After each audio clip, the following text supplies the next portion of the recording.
And I wouldn't call it fundraising because I don't know much about, she knows a lot about fundraising. But I'm interested in these trends I'm seeing in funding. And I'm worried, frankly, very worried.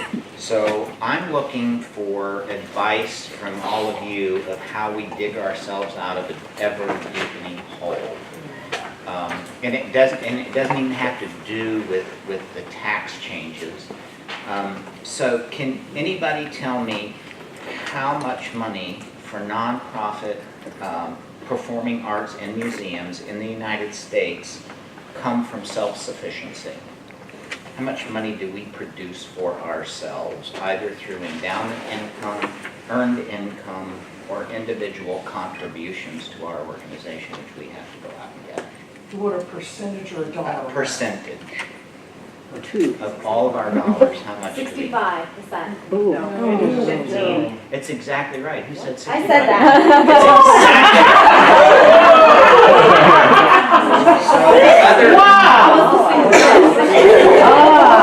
So individual contributions to arts organizations provide 20% of our funds. Earned income is 40% of our funds. Interest and endowment income is 14.4%. NEA. Sorry, Sarah, that's what they say. That makes sense. Okay, so foundation income is 9.5%, which has been decreasing since about 2010. Is that right, Miss Foundation Expert? Yes. Isn't it about 2010? About 2010. It's been going down. Yeah. Corporate contributions provide us with 8.4% of our funding, which has been going down before 2010, and it's had a slight uptick. Is that right, Marcia? Okay. So then that leaves government support, 3.3%, 2.2%, 1.2%. That's local, state, and federal respectively. Who's the math wizard? That adds up to a whopping 6%. Where do our national advocacy organizations spend their time? Federal government, 1.2% of the funding. If we don't change the frame that we're talking about the arts, we're going down the tubes, okay?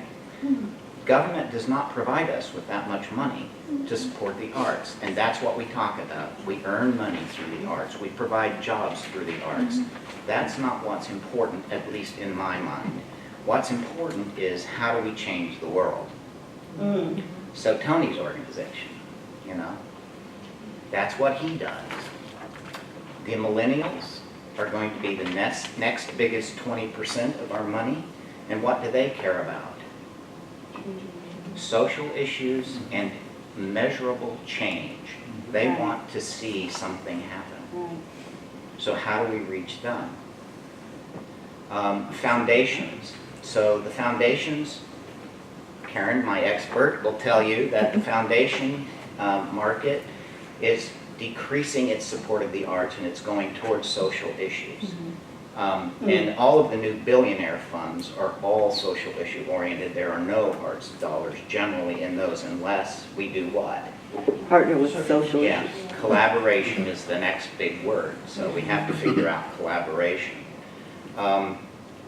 So I want to talk about how do we collectively change how people talk about the arts? What does it bring?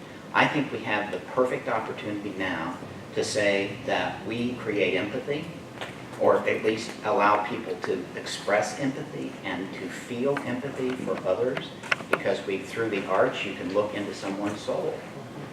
Playwrights, painters, whatever. We don't have enough empathy in this country right now. The other thing I think is it teaches civility, listening to other people's ideas and saying, I'm willing to try to understand you. We don't do that enough. So how do we go about collectively changing this framework that we talk about the arts? How do we get national advocacy organizations to talk about why culture is important to a culture?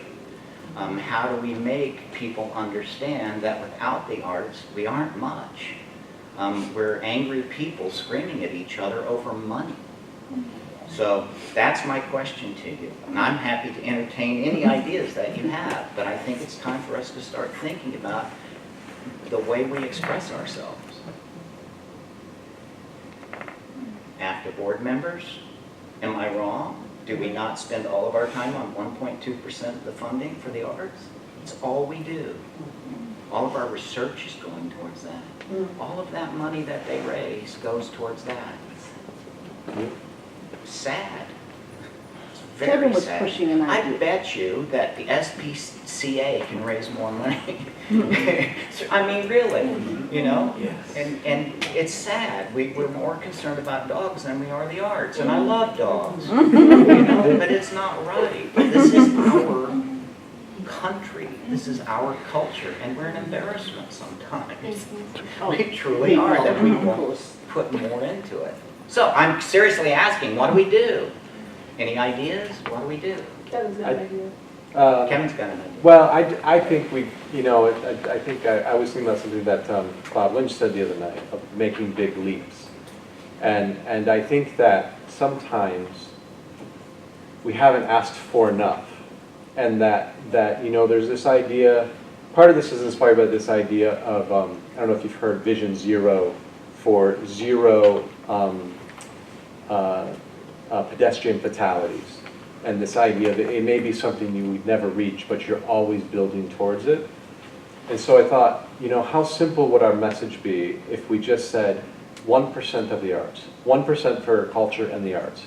And that means 1% of our federal budget, 1% of our state budgets, 1% of our municipal budgets, and that we just keep that message straight across the board. And it's not about the dollar amount, it's that this aspect of our lives is part of who we are, and it's just 1%. But translate that to the federal budget, that's $380 billion. And, you know, it's a simple message. It doesn't sound like you're asking for much of anything, but I think we've just asked for too little, and I think if you just keep asking for what we really see as our vision, we may not get there, but just keep the message simple and clean and go for it.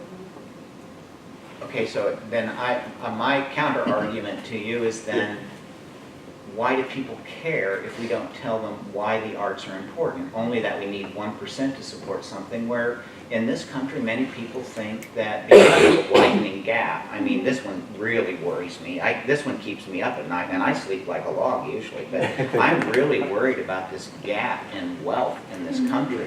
That's what revolutions come from. Yeah. Off with their heads, let them eat cake. This is like France, you know. It's sad and scary what that's doing, and if we can't convince the people who have all of our wealth in this country to help the people who don't have any of it, and one of the ways is through culture, what can we do? How do we not overcome that?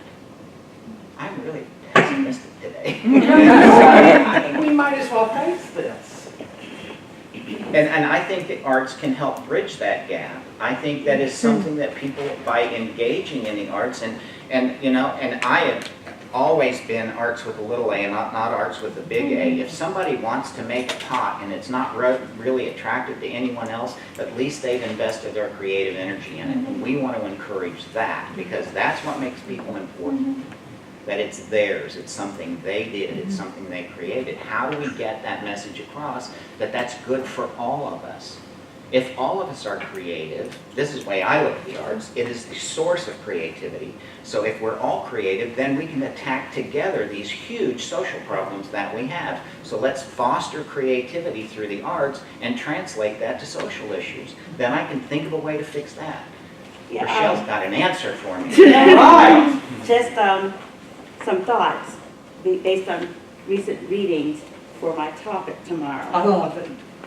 But one of the articles I was reading talked about these incidents of profiling of African Americans, golfing while black, going to the store while black, I mean, going on and on.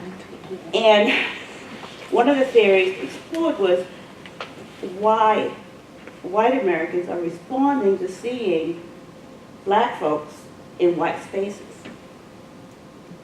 And the theory being that so many of us live in segregated communities. What the arts does, though, is provides a space for all of us, that intersectional connection. And I noticed that in DC, when I go to the theater, I live in a very multicultural community, Tacoma, DC anyways, but when I go to the theater, I'm always struck by those theaters that are essentially white spaces versus those theaters that invite a wider sector. And I think the arts can do a better job in inviting that white sector. And that's possibly one message we can get across to funders, that the arts can serve that role in breaking down these white spaces, or at least giving people the opportunity, if not geographically moving from a white space, at least from culturally and their other social interactions, finding the theater, the other arts venues as possible non-white spaces. So that the other word that you'll keep hearing is social value investing. So with one of the things that foundations are doing is they're partnering with a municipality or somebody at the local level. Tell me when I get this wrong, okay, Margie? So that if you have a social initiative in your city that they want to reduce prison recidivism, okay, they don't want people going back to prison. So, and they're worried about that in their community, they might partner with a foundation that funds an organization to do that. They provide the seed money.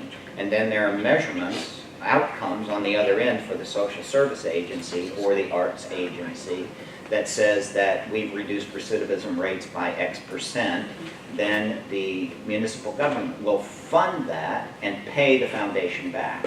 So the foundation is rotating its money. So that's one of the trends. How do we get that money? If the foundations are always interested in social issues, how do we make it clear that the arts impact social issues? Next question.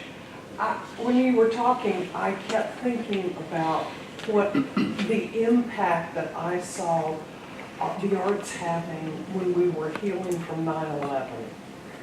It was a huge effort I saw from a lot of different arts organizations and artists to express messages of healing.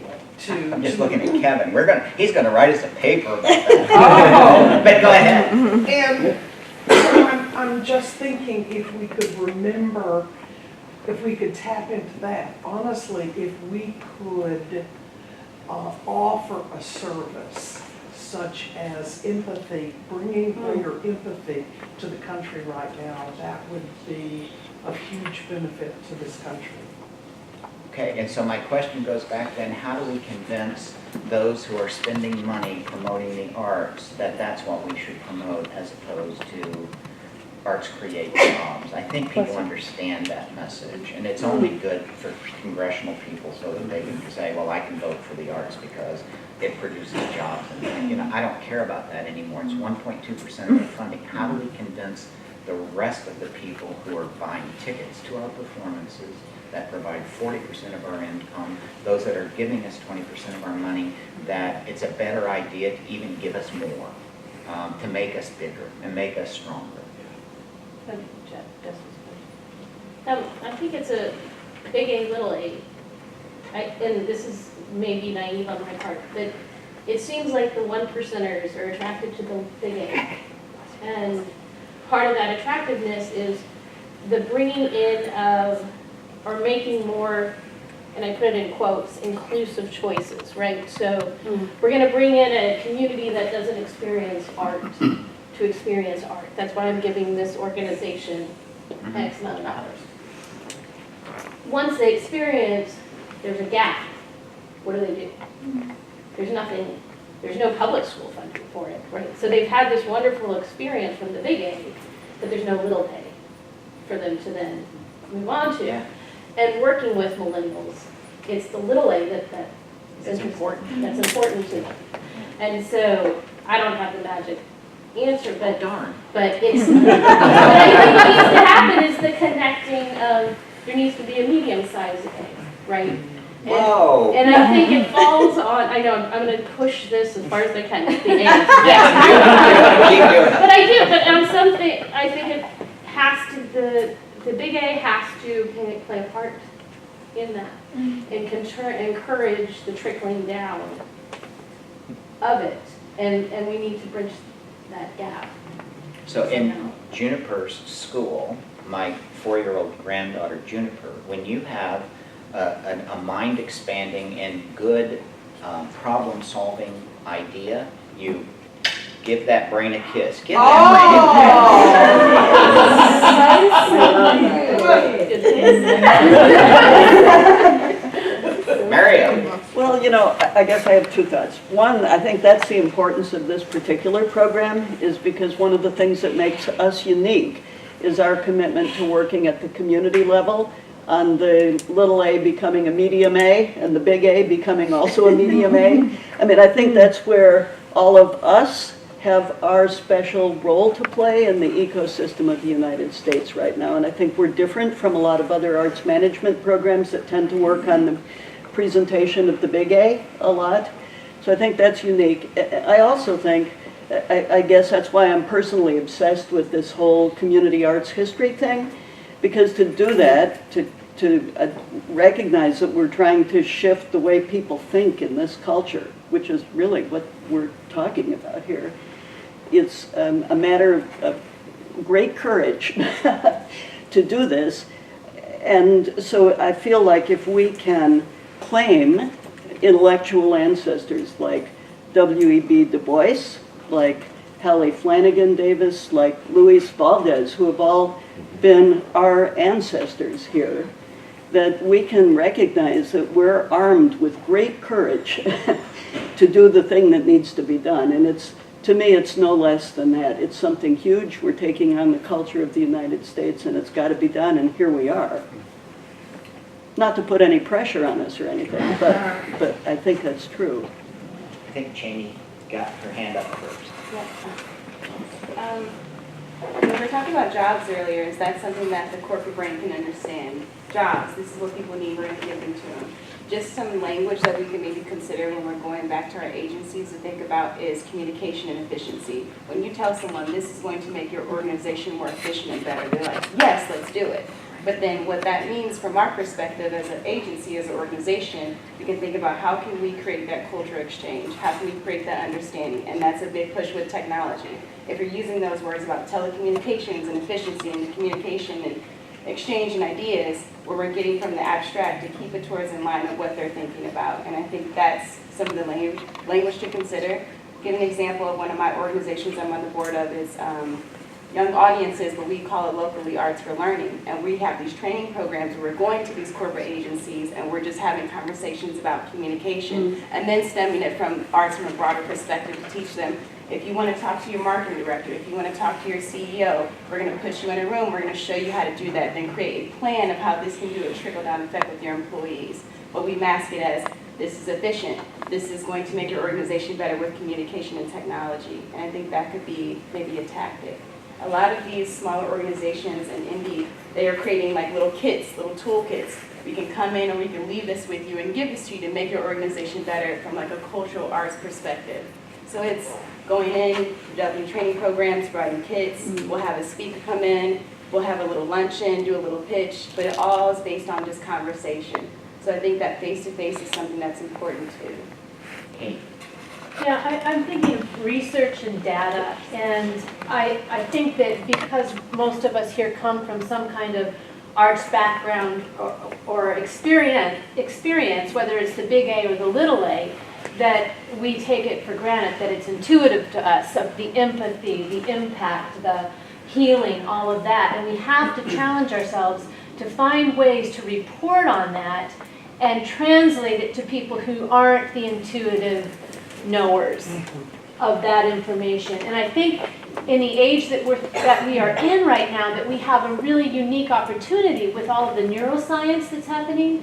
And I go to the NFL and the impact of concussions, and people kept saying that doesn't exist, that doesn't exist, that doesn't exist. And finally, one doctor in particular was able to do the research and the science and say, yes, it does, and here's my proof. And so we have to challenge ourselves to partner with health institutions, to partner with research scientists, and begin to really draw those connections between empathy and social change and social capital and, you know, and just spell it out for the people who are not seeing it yet.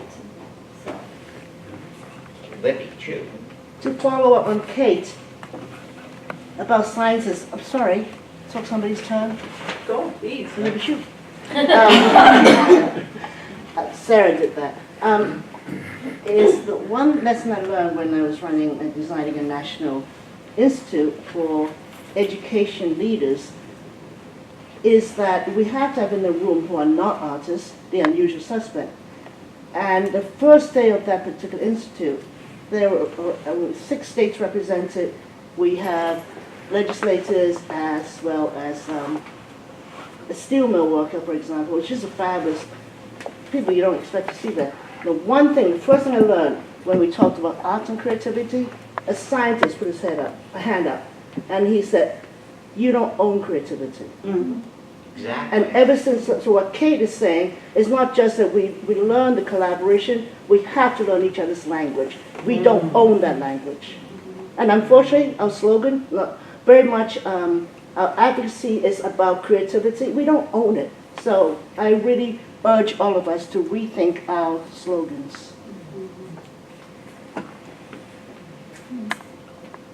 Tony? Sarah. I'm waiting for Sarah Leonard. I was waiting on You can wait a little Sarah. longer because Tony's gonna share himself. So,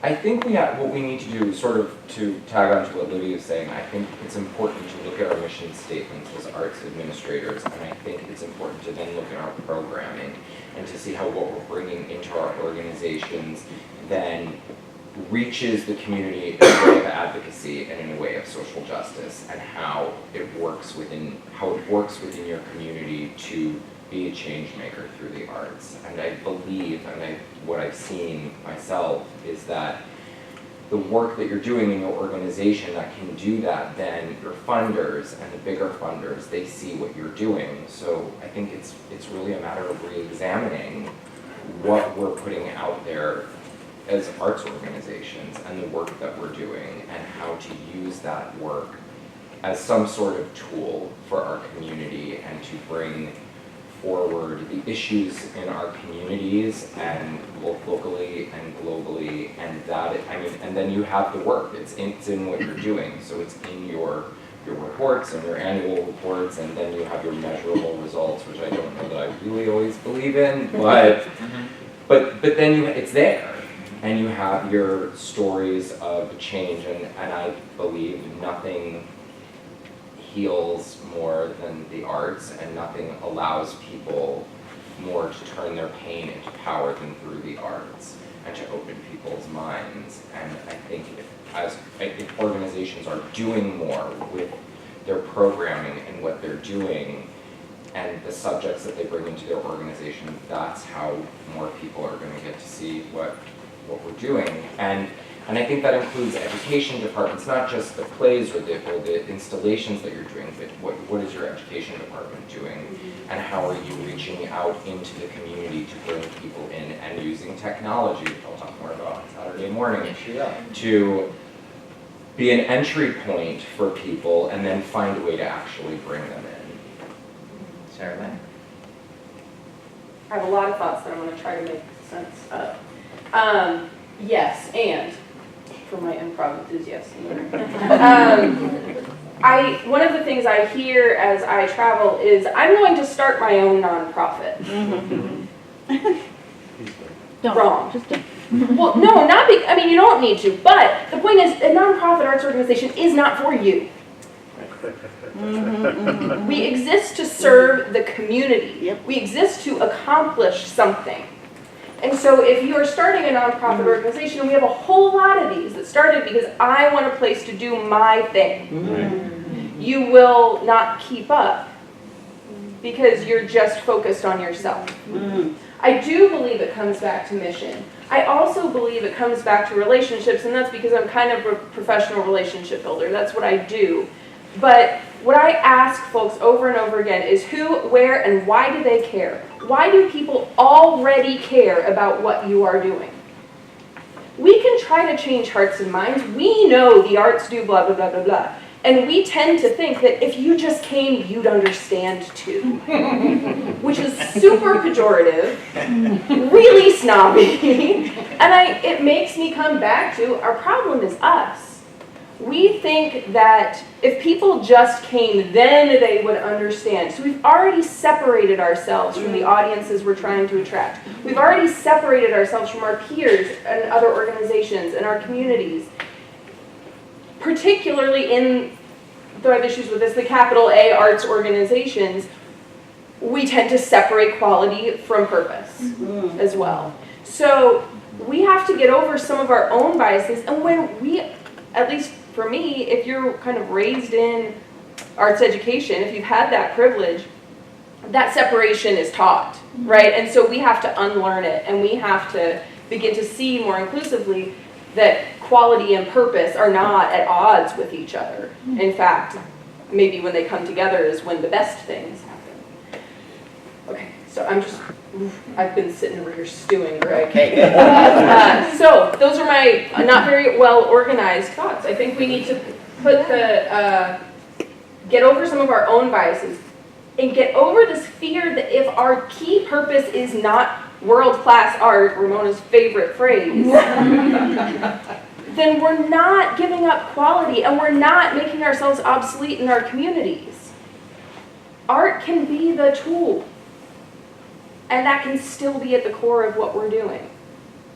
Okay, that's the end of my sermon. Marcia? Okay, I fear, and I genuinely mean fear, that I may disagree with Sarah on something. That's okay. Well, I love it. Teach me something, Marcia. It scares me.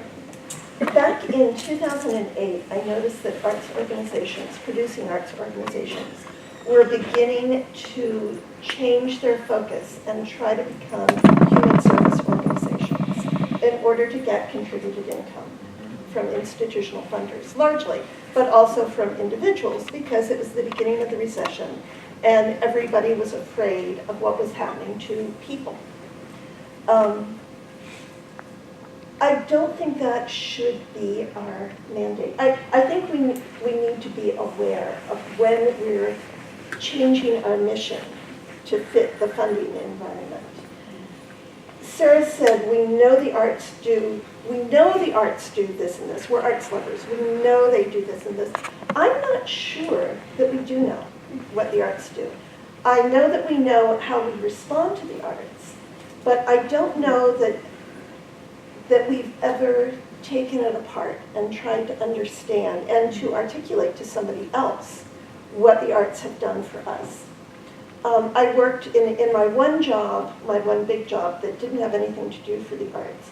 I worked for the Audubon Society, and you know, it's a bunch of birders. And I kept saying to them, you have to be able to tell me why it's important to save birds. And they couldn't. They were just like, duh, you know, because it is. Because birds. Because birds. And I think we're sort of in that position of, well, duh, because arts, you know, and we need, I think Kate's really on the right track. We need more research. We need more talking to just get past this assumption that we have, that the arts are good things. I agree that they are. But I think we need to be able to explain to people why they are. Exactly. And that's my point. How do we frame that message that the arts are good because? And with some evidence that it's good because. Yeah, and I think we can't just tell people it's really good, trust me. We don't know that yet. Yeah, we don't. So. Karen? We need to keep asking ourselves who decides. I think we're all right. I do think evidence is important in order to tell the story. As much contribution to this conversation as we've had, the language changes. We're all maybe saying the same 5 things in different ways, and we in the arts community, funders, arts administrators, need to invite the people who participate in the process, who want to engage with us. We need to find out where they are and figure out how to invite them into the process of participating, but more importantly, in decision-making, because we have to have them be part of the story that we're telling. They have to feel that they are invited to the table, that they own the responsibility along with us, whether we're funders or arts administrators. And it requires constantly asking this question about who is at the table with us, because we live oftentimes in a isolated, we're preaching to the choir. Who's not here? Who didn't we ask the question of? And make sure that they're part of the process. And that's the challenge. And it's going to take courage, because oftentimes we're polarizing sides of an issue. But art, I do believe this, because I've experienced it, that art can bring us to the table to at least start to have the dialogue. And that it's going to be a journey. That one conversation, one action is just the beginning, but the process is a complete journey. And I think we're all right in terms of the queries that we have, the big, the small. And so how do we get people who aren't participating in this conversation with us, who aren't part of the choir, to say, we want you to be a part of the choir. And not only that, we want you to be a part of having responsibility to make some decisions that impact us, because art is intrinsic and integral to those other social issues.